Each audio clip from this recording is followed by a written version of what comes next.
Mas eu quero trazer para vocês aqui algumas perguntas.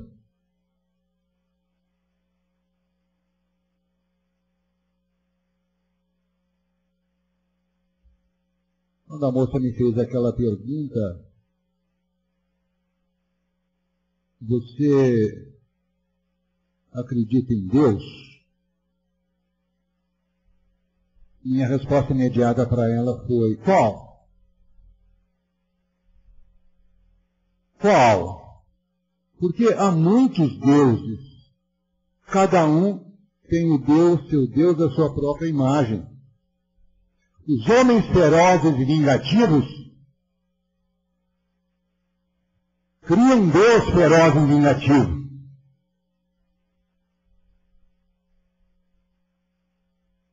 O Alberto Caeiro,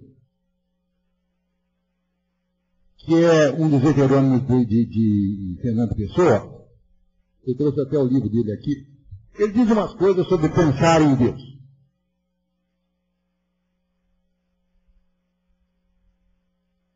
Ele diz assim: não acredito em Deus porque nunca o vi. Se ele quisesse que eu acreditasse nele, sem dúvida que viria falar comigo. E entraria pela minha porta dentro dizendo-me: aqui estou. Pensar em Deus ou desobedecer a Deus, porque Deus quis que não o conhecêssemos, por isso se não nos mostrou. Se vocês pensam que o Senhor ouvia, isso não dizia coisa de muito ortodoxo, porque no Velho Testamento os hebreus eram proibidos sequer de pronunciar o nome de Deus, porque Deus era um grande mistério, ninguém jamais viu a Deus. Mas agora vejo o final dessas palavras do Alberto Caeiro. Pensar em Deus é desobedecer a Deus. E ele conclui: sejamos simples e calmos, como os regatos e as árvores. E Deus amar-nos-á, fazendo de nós belos como as árvores e os regatos, e dar-nos-á verdor na sua primavera, e um rio aonde ir ter quando acabemos. Eu tenho um lugarzinho no sul de Minas, lugar chamado Pocinho do Rio Verde, e mandei gravar esse poeminha aqui, em madeira. Quem chega lá, sejamos simples e calmos como os regatos e as árvores, e Deus amar-nos-á, fazendo de nós belos como as árvores e os regatos, e dar-nos-á verdor na sua primavera, e um rio onde ter quando acabemos. Não é interessante que no verso atrás ele dizia: não acredito em Deus porque não ouvi, e agora ele diz: e Deus amar-nos-á. Deus amar-nos-á. Por que é que nós acreditamos em Deus, hein? As crianças naturalmente não falam em Deus, as crianças são ensinadas. Papai do céu está te vendo. Que coisa, né? A gente cedo ensina as crianças que Deus é uma presença terrível. Deus te vê. Está escrito em alguns automóveis. Eu nunca vi em nenhum carro está escrito: olha aqui, eu usei uma palavra que não existe mais. Automóvel. Revelei a minha idade. Né? Agora, para os jovens, automóvel antigamente era aquilo que hoje chama carro.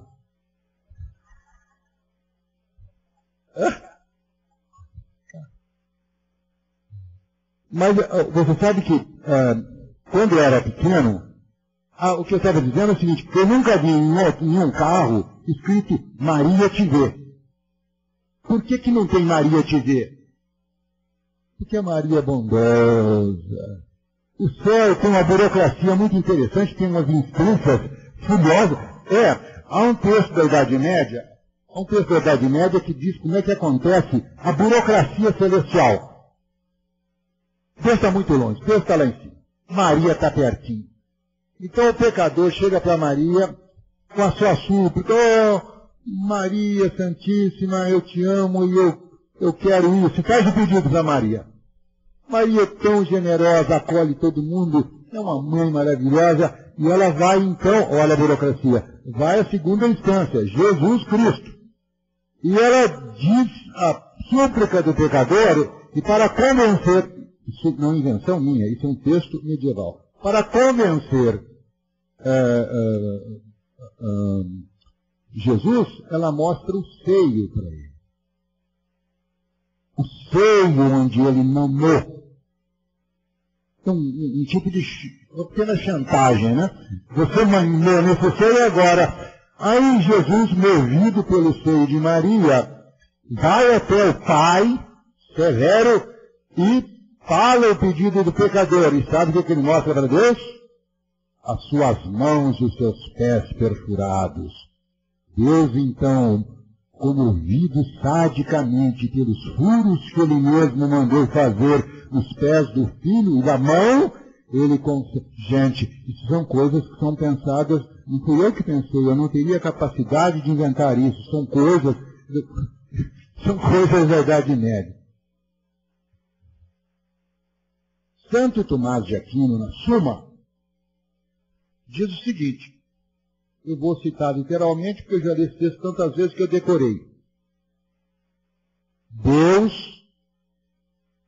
e os salvos dos céus contemplarão os condenados no inferno, no estertor do seu sofrimento,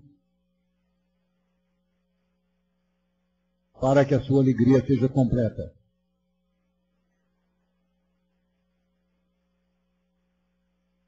Devo dizer a vocês que essa afirmação é absolutamente lógica e absolutamente ortodoxa.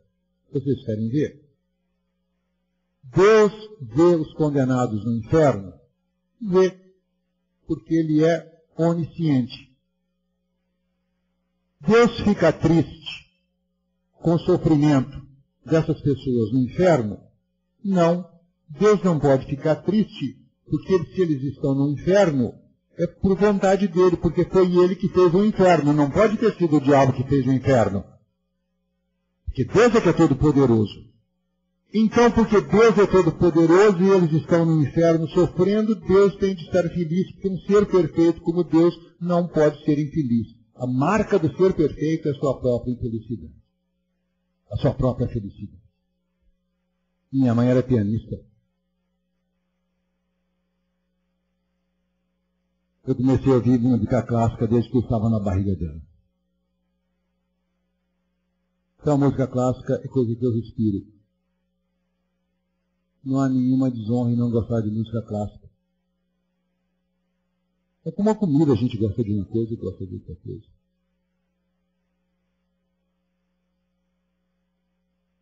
E aí há certas peças musicais que são de uma tristeza, de uma nostalgia. Por exemplo, o adágio da sonata ao luar.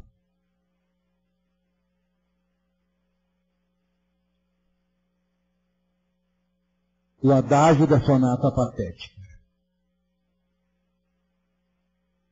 Segundo movimento da Sinfonia do Novo Mundo de Dvorak. Segundo movimento do Concerto para Piano e Orquestra de Ravel.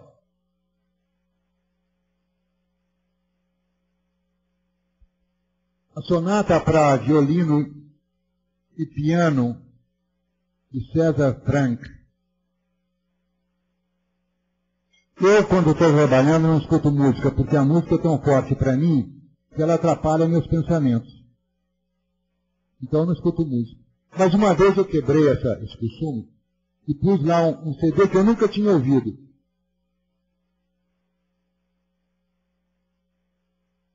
Depois de 10 minutos eu estava paralisado e não conseguia escrever nada e as lágrimas começaram.